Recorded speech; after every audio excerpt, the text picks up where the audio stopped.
ఇచ్చినటువంటి పరిశుద్ధాత్మ దేవుడికి, మరి సంఘ కాపరి గారికి, సంఘ పెద్దలందరికీ నా ప్రత్యేకమైన వందనాలు తెలియజేసుకుంటున్నాను.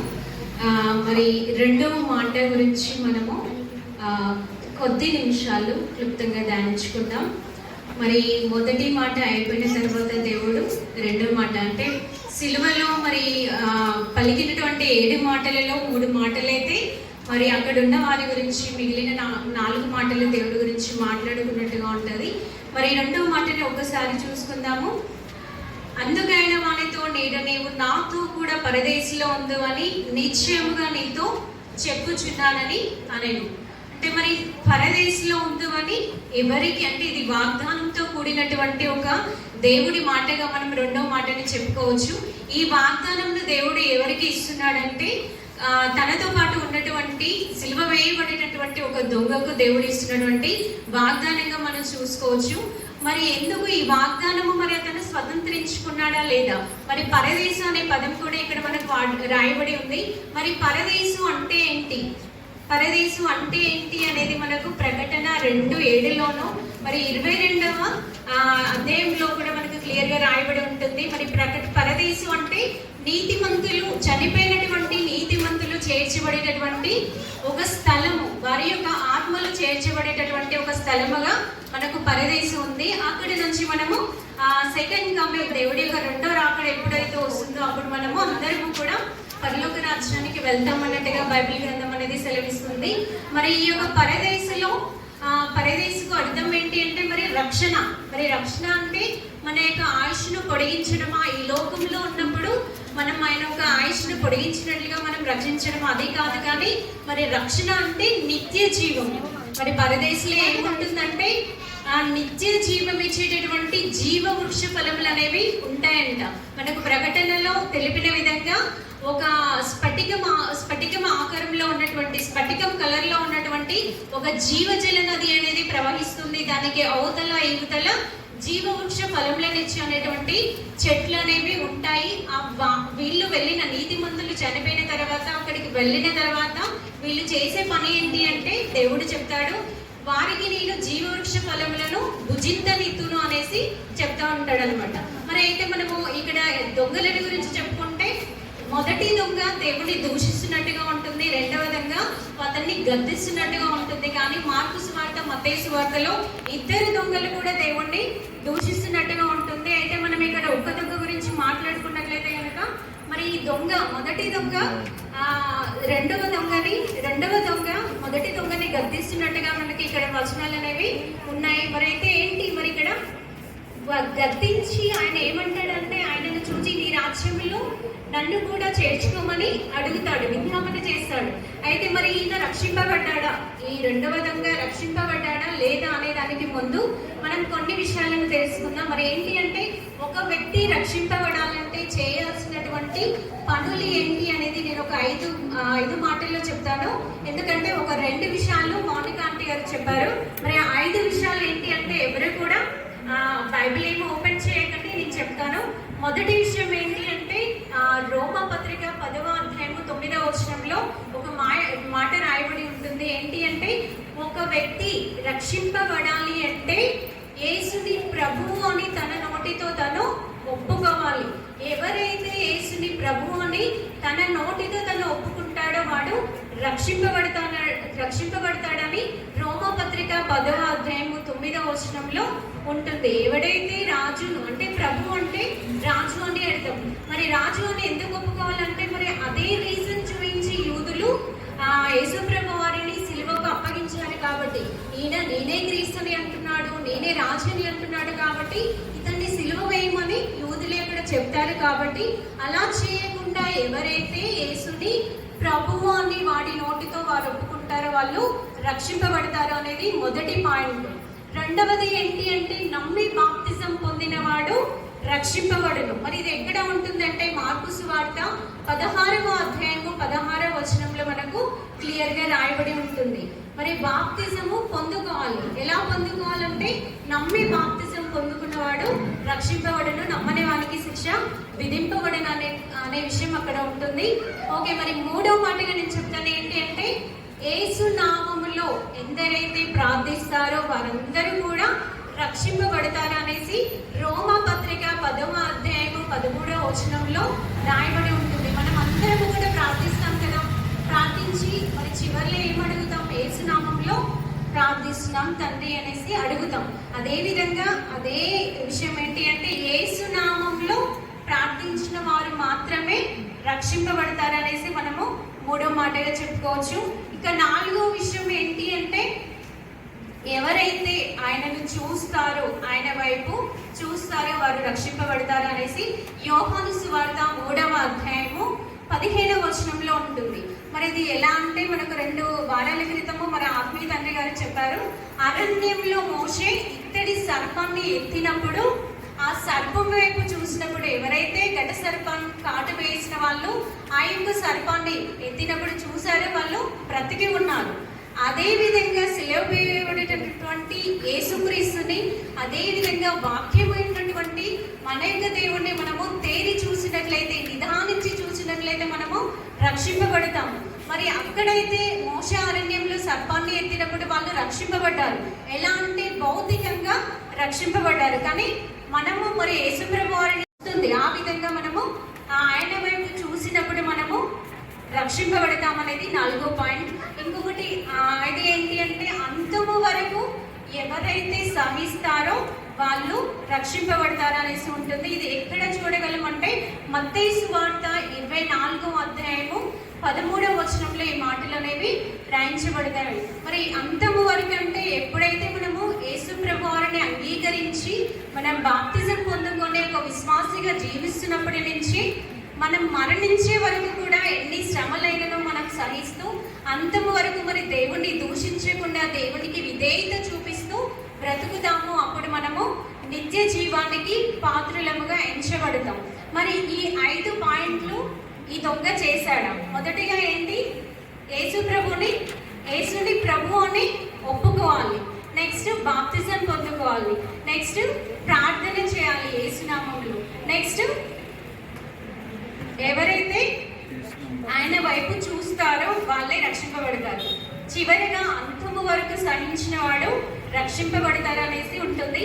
మరి ఈ దొంగ చేశాడా లేదా అనేది మనం ఒకసారి 42వ వచనం అనేది చూసుకుందాం. లూకా సువార్త 42వ వచనం చూసినట్లయితే, ఆయనను చూచి యేసు నీవు నీ రాజ్యంలోనికి వచ్చినప్పుడు నన్ను జ్ఞాపకము చేసుకోమనను. ఇక్కడ ఇది ఒక్క వచనంలో ఈ 5 ఇతను చేశాడా లేదా అనేది మనం గ్రహిస్తాం. ఫస్ట్ ఏంటి? యేసు ప్రభు అని ఒప్పుకోవాలి. ప్రభు అంటే మనం ఏమనుకున్నాం? రాజు కదా. మరి ఈయన ఒప్పుకున్నాడా లేదా అంటే ఒప్పుకున్నాడు. ఎందుకంటే చూడండి ఒకసారి, యేసు నీవు నీ రాజ్యంలోనికి వచ్చినప్పుడు, నీవు నీ రాజ్యంలోనికి అన్నాడంటే ఆయనకు ఒక రాజ్యం ఉన్నది అంటే ఆయన రాజు అనేసి అర్థం కదా. సో ఆయన దొంగ ఏం చేశాడంటే యేసుని రాజు అని ప్రభు అని ఒప్పుకున్నాడు. నెక్స్ట్ బాప్తిజం. ఇక్కడ అందరికీ కూడా కన్ఫ్యూజన్ కదా. మరి బాప్తిజం పొందుకున్నాడా లేడా? దొంగ మనలాగా నీటి బాప్తిజం పొందుకోలేదు, కానీ ఆత్మలో బాప్తిజము పొందుకున్నాడు.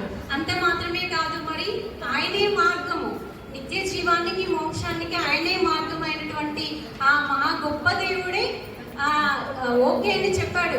నా రాజ్యంలో చేర్చుకుంటానని మాట ఇచ్చిన తర్వాత అప్పటికి బాప్తిజం అనేది సెకండరీ. కానీ మరి ఇప్పుడు యేసు ప్రభు వారు చనిపోయి తిరిగి లేచిన తర్వాత ఇప్పుడు మనందరికీ కూడా బాప్తిజం అనేది కంపల్సరీ. ఎందుకంటే మరి మత్తయి సువార్త చివరి అధ్యాయంలో చివరి వచనాల్లో రాయబడి ఉంటుంది, ఆయన తిరిగి లేచిన తర్వాత ఆయన శిష్యులను పిలిపించి అందరూ నా శిష్యులు అవ్వటకు మీరు వెళ్ళి సువార్తను ప్రకటించి బాప్తిజం ఇమ్మని చెప్తా ఉంటాడు కదా. కాబట్టి ఇప్పుడు మనకందరికీ కంపల్సరీ, కానీ అప్పట్లో అది కాదు. ఇంకా ఏంటి అంటే తను ఆత్మలో బాప్తిజం పొందుకున్నట్టుగా మనము అర్థం చేసుకోవచ్చు. ఇంకొక మాట చూసుకున్నట్లయితే కనుక యేసు నామంలో ప్రార్థించాలి. ఇక్కడ చూడండి, ఈయన ప్రార్థించుందా లేదా? ఆయనను చూసి యేసు నీవు నీ రాజ్యంలోనికి వచ్చినప్పుడు నన్ను జ్ఞాపకము చేసుకోమనను. మరి ప్రార్థన అంటే ఏంటి? ప్రార్థించుట అంటే ఏంటి అంటే దేవుడికి మనకు ఒక వ్యక్తికి మధ్య జరిగే ఒక యథార్థమైన సంభాషణని మనము ప్రార్థన అనుకుంటాం. మరి మనకి ఇప్పుడు దేవుడు లేడు కాబట్టి మనం మోకరించి ప్రార్థించుకుంటున్నాం. అది కూడా మనము యథార్థమైన సంభాషణ అని మనం నమ్మాలి. ఇంకా అక్కడైతే దొంగకి దేవుడు పక్కనే ఉన్నాడు కదా. కాబట్టి ఏం చేశాడు ఈయన, నీవు ప్రార్థన కదా అని మాట్లాడుతున్నాడు. ఒక యథార్థమైన సంభాషణ కూడా జరుగుతుంది అంటే అది ప్రార్థన అని మనం నమ్మొచ్చు. ఇతను ప్రార్థన కూడా చేశాడు. అదే విధంగా తనని చూడాలి, నిదానించి చూసిన వాడు రక్షింపబడతారని మనకు బైబిల్ గ్రంథం సెలవిస్తుంది. మరి ఇక్కడ ఈయన చూచాడు లేదా అనేది చూద్దాము. అది మొదటి లైన్లోనే ఉంటుంది చూడండి. ఆయనను చూచిండు. మరి నిదానించి చూచిందా, ఏదో అలా చూచిందా కాదు, కానీ మనం చూసుకోవచ్చు నిదానించి నెమ్మదిగా చూశాడు. ఎందుకంటే మరి యేసు ప్రభువు వారు ఏ విధంగా అక్కడ శిక్షింపబడుతున్నాడో అదే విధంగా ఈ దొంగ కూడా భయంకరమైన గాయములతో ఉన్నప్పటికీ కూడా మనం స్ట్రైట్ గా చూడొచ్చు, కానీ మరి మధ్యలో ఉన్నాడు కదా యేసు ప్రభువు వారు. మరి ఇలా నిదానించి చూడకపోతే తను ఇలా వాసు చూడలేడు కదా. అర్థం చేసుకున్నాడు, ఒక విశ్వాసంతో ఒక పశ్చాత్తాప హృదయం కలిగి ఆ దొంగ దేవుని వైపు చూశాడు కాబట్టి రక్షింపబడినట్లుగా ఉంటుంది. మరి ఇంకో మాట మనం ఏమనుకున్నాం, అంతము వరకు సహించిన వాడే రక్షింపబడతాడు. మరి అంతము వరకు సహించాడా లేదా? సహించాడు. మరి ఎందుకంటే మీకు మధ్యలో ఇంకా ఏ వచనాలు కూడా ఏ మాటలు కూడా రాయబడలేదు. ఎందుకంటే తను ఎప్పుడైతే ఆ మొదటి దొంగను గద్దించి యేసు ప్రభుని నీ రాజ్యంలో నన్ను జ్ఞాపకం చేసుకోమన్నాడో అప్పటి నుంచి కూడా తన మరణించే వరకు, తన ఊపిరి పోయే వరకు కూడా ఇంకా వేరే మాట మాట్లాడలేదు.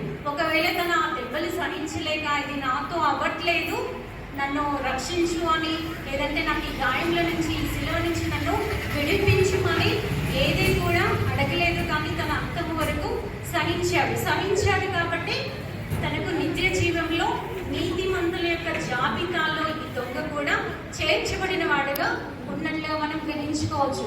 మరి ఈ 5 విషయాలు దొంగ చేశాడు కాబట్టి ఆయన నిత్య జీవానికి పాత్రుడయ్యాడు. మరి ఈ బందిపోటు దొంగ ఇలా మారడానికి, ఈ 5 విషయాలను చేయడానికి గల కారణాలు ఏంటి, అసలు ఎందుకు మారాడు? బందిపోటు దొంగ అంటే తన ఎవరైతే అక్కడికి దొంగతనానికి వెళ్తాడో అవసరమైతే అక్కడ వ్యక్తులని బంధించి చంపి అక్కడ ఏదైతే కావాలో అది తీసుకొని వెళ్ళేటటువంటి ఒక క్రూరమైన మూర్ఖమైన మనస్తత్వం కలిగినటువంటి వ్యక్తి ఇంతగా ఎలా మారాడు? ఈయన మారడానికి గల కారణాలు కూడా మనం చూసుకుందాం. మరి ఏంటి అంటే అక్కడ పిలాతు చేసినటువంటి ఒక సువార్త. మరి పిలాతు ఏ విధమైనటువంటి సువార్తను చేశాడు? అందరికీ కూడా తెలిసిన విషయమే. ఏంటి అంటే ఆ యొక్క పై విలాసములో యూదుల రాజు అయిన నజరేయుడైన యేసు అనేసి పిలాతు రాయించి, మరి ఈయనలో ఏ తప్పిదము లేదనేసి తను చేతులు కడుక్కుంటాడు కదా, అది పిలాతు చేసినటువంటి సువార్త. ఆ సువార్తను ఈ దొంగ గ్రహించాడు. మరి ఇంకొకటి ఏంటి అంటే అక్కడ ఉన్నటువంటి వ్యక్తులు దూషిస్తూనే దేవుడి యొక్క గొప్పతనాన్ని, అంటే దేవుడి గురించి సాక్ష్యం ఇస్తున్నాడు. ఏ విధంగా అంటే ఆ ప్రాసెస్ అంతా కూడా మనము గొల్గొతా యొక్క గెత్సెమనే తోట నుంచి ఆ గొల్గొతా వరకు చూసినటువంటి ఆ యొక్క ప్రాసెస్ మొత్తం కూడా గమనిస్తే కనుక ఏమని ఉంటుంది, అక్కడ అందరూ కూడా తిడుతూ ఉంటారు, దూషిస్తూ ఉంటారు. కానీ ఏమని దూషిస్తారంటే ఆయన యొక్క గొప్పతనాన్ని హైలైట్ చేస్తూ దూషిస్తూ ఉంటారు. అది ఆ దొంగ గ్రహించాడు. ఆయనలో ఒక గ్రహింపు శక్తి అనేది వచ్చింది కాబట్టి, ఎందుకంటే ఈయన అనేకులను రక్షించాడు కదా, అనేకులకు స్వస్థత ఇచ్చాడు కదా అనేసి ఆ విధంగా దూషిస్తూ ఉంటారు. ఆ వర్డ్స్ని ఈయన బాగా అబ్జర్వ్ చేసి గమనించాడు కాబట్టి ఈయనలో మార్పు అనేది రాగలిగింది. మరి అంత మాత్రమే కాదు, కానీ వీరంతా చేసినది ఈ సువార్త, ఈ సాక్ష్యం ఒక పక్క అయితే దేవుడి యొక్క మొదటి మాట అనేది తన యొక్క హృదయాన్ని కదిలించినట్లుగా మనం చెప్పుకోవచ్చు. మన యొక్క మొదటి మాట ఏంటి అంటే, తండ్రి వీరేమి చేయించినారో వీరెరుగరు గనక వీరిని క్షమించుము అనేసి దేవుడు ఆ మొదటి మాట ఎప్పుడైతే పలికాడో ఆ కరడు కట్టినటువంటి హృదయము, ఆ బండలాంటి హృదయం అనేది మాంసపు హృదయముగా మార్చబడినట్టుగా మనము చూసుకోవచ్చు. అంతే కదండి. మరి మనం కూడా చాలాసార్లు ఎవరో ఎన్నెన్నో చెప్తుంటారు, అది కాదు. కానీ దేవుడు ఎప్పుడైతే మనతో మాట్లాడతాడో, ఆయన యొక్క స్వరం ఎప్పుడైతే వింటామో, వాక్యం ద్వారా ఎప్పుడైతే మనతో మాట్లాడతాడో అప్పుడు మనము స్పందిస్తూ ఉంటాము. ఆ సమయంలో మరి దొంగ ఆ విషయాలను విన్న తర్వాత దొంగ మారినట్లుగా ఉన్నది. మరి మనం కూడా చూడండి, మరి ఎన్నో విషయాలను, ఎన్నో స్వార్థలు, ఎన్నో బోధలు, ఎన్నో మెసేజ్లు అన్నీ కూడా వింటాం. మనలో ఇంత మార్పు వచ్చిందా, దొంగలో వచ్చినంత మార్పు. మరి ఎన్నో సాక్ష్యాలు కూడా వింటాం, అయినా కూడా మనలో మార్పు అనేది ఉండదు. అంతేకాదు దేవుడి మాటలు కూడా మనం వింటాం, కానీ మనము మారము. మరి ఎందుకు మారమో మనకి తెలుసు, మన యొక్క అంతరంగానికి తెలుసు. మరి ఇక్కడ ఇంకా కొన్ని మాటలు నేను చెప్పాలి అనుకుంటున్నా. మరి ఈ యొక్క మాటలలో అంటే దొంగకి దేవుడికి జరిగినటువంటి మధ్య సంభాషణలో మనకు రక్షణ తీసుకోవచ్చు, మారు మనసు, విశ్వాసం అనేటటువంటి 3 పదాలను తీసుకున్నాం. మరి రక్షణ అనేది అయిపోయింది. మరి మారు మనసు గురించి ఒక్క మాట నేను చెప్తాను. రోమా పత్రిక 12వ అధ్యాయము 22వ వచనంలో చూసుకున్నట్లయితే కనుక, మీరు ఈ లోక మర్యాదను అనుసరింపక ఉత్తమమును అనుకూలమును సంపూర్ణములైన దేవుని చిత్తమేదో ఎరిగి మనస్సు మార్చుకొని రూపాంతరము పొందుడి అనేసి అక్కడ వచనం అనేది సెలవుస్తూ ఉంటుంది. మరి ఈ లోక మర్యాదను మనం ఇంకనూ కూడా అనుసరించే వారముగా ఉన్నామా, లేదంటే మరి ఈ దొంగ అయితే ఈ లోక మర్యాదను ఎలా వదిలివేసి నిత్య జీవానికి పాత్రుడైందో మనకు కూడా ఆ లిస్ట్లో ఉండాలి అనేది దేవుని యొక్క ఆశయం ఉన్నది. మరి దేవుడు ఇంకా ఆ మొదటి దొంగను ఇంకా అనుసరించలేదు, కానీ వదిలివేసిండు. అంటే లోక మర్యాదను వదిలివేసింది. దేవుడి వచనం కూడా అదే సెలవిస్తున్నది, లోక మర్యాదను వదిలివేయమని. మరి అంతే మాత్రమే కాదు, మనం ఇది కొంగలి పురుగు సీతాకొక చిలుకలాగా ఎలాగ మారింది అనేసి మనం చాలా సార్లు ఎవరు చెప్పినా కూడా రూపాంతరం గురించి, మారు మనసు గురించి చెప్తున్నప్పుడు దాని యొక్క విషయాల గురించి చెప్తా ఉంటారు. మనది ఏంటి అంటే దాని యొక్క దశలు చాలా ఉంటాయండి. లైఫ్ సైకిల్ ఎప్పుడైనా గమనించినట్లయితే కనుక దాంట్లో ముఖ్యంగా చివరి దశలో ఏంటి అంటే దేవుడిచ్చినటువంటి ఒక రక్షణ కవచాన్ని అది వినియోగించుకొని ఒక బెలూన్ మాదిరి తన చుట్టూ కూడా ఇలా చేసుకొని లోపల ఆ గొంగలి పురుగు ఉంటుంది. గొంగలి పురుగు ఉండి కొద్ది దినముల తర్వాత ప్రయాసపడి ఆ పొరను తొలగించుకొని ఎప్పుడైతే బయటికి వస్తుందో అది బటర్ఫ్లై లాగా అయిపోతుంది. దాని రంగు మారుతుంది, రూపు మారుతుంది, దాని యొక్క స్వభావం కూడా మారుతూ ఉంది. మరి మనము వాక్యం అనే సర్వాంగ కవచాన్ని వినియోగించుకున్నట్లయితే కనుక మనలో ఉన్నటువంటి ఆ ముసుగు కూడా తొలగించుకొని మనము కూడా బటర్ఫ్లై లాగా, అంటే అది ఏంటి మరి గొంగలి పురుగు దాని యొక్క స్వభావం నార్మల్గా అయితే ఎట్లా ఉంటుంది, పురుగుగా ఉన్నప్పుడు అది పాకుతూ ఉంటుంది కదా. మరి బటర్ఫ్లైగా అయిపోయినప్పుడు అది ఎగురుతూ ఉంటుంది, పైకి ఎగురుతూ ఉంటుంది. మరి మనము మాత్రము ఇంకా గొంగలి పురుగు దశలో ఉన్నామా, సీతాకొక చిలుకలాగా ఉన్నామా అనేది మనకందరికీ తెలుసు. ఎందుకంటే మరి గొంగలి పురుగు అడిగి ఉండొచ్చు, సృష్టికర్త అయిన దేవుణ్ణి అడిగి ఉండవచ్చు, నా యొక్క రూపం బాగాలేదు, నేను లోక మాలిన్యము నాకు అంటకుండులాగున నన్ను మార్చు అని తను ప్రార్థించుకుండొచ్చు, కాబట్టి ప్రార్థించి ఉండవచ్చు, కాబట్టి అది సీతాకొక చిలుకలాగా మారగలిగింది. మరి మనము కూడా ఆ విధంగా ప్రార్థిస్తే దేవుడు మనల్ని మార్చలేడా? ఖచ్చితంగా మారుస్తాడు. మనం ఆ యొక్క పొరను తొలగించుకోవడానికి దేవుడి సహాయాన్ని అడుగుదాము, మన యొక్క వేషధారణని వదిలిపెడదాము. అంతే మాత్రమే కాకుండా విశ్వాసం గురించి చెప్పుకున్నట్లయితే కనుక దొంగ ఎంతగా విశ్వసించాడు అంటే ఆయన రాజ్యములో చేర్చుకోమని, అంటే మరి తను ఏది అడగలేదు. నాకు బట్టలు కావాలి, ఆహారం కావాలి, ఆకలిస్తుంది, నాకు ఈ సిలువలో భరించలేకపోతున్నా, విడమని అడగలేదు. కానీ రాజ్యంలో చేర్చుకోగలగడానికి తను సమర్థుడని విశ్వసించాడు, కాబట్టి ఆ విధమైనటువంటి ప్రార్థన చేశాడు. మరి ఆ యొక్క దొంగ యొక్క ప్రార్థనని కూడా మనం గమనించినట్లయితే కనుక ఏ విధంగా ప్రార్థన చేశాడంటే, నీవు నా రాజ్యంలో నన్ను జ్ఞాపకం చేసుకోమని అంటాడు.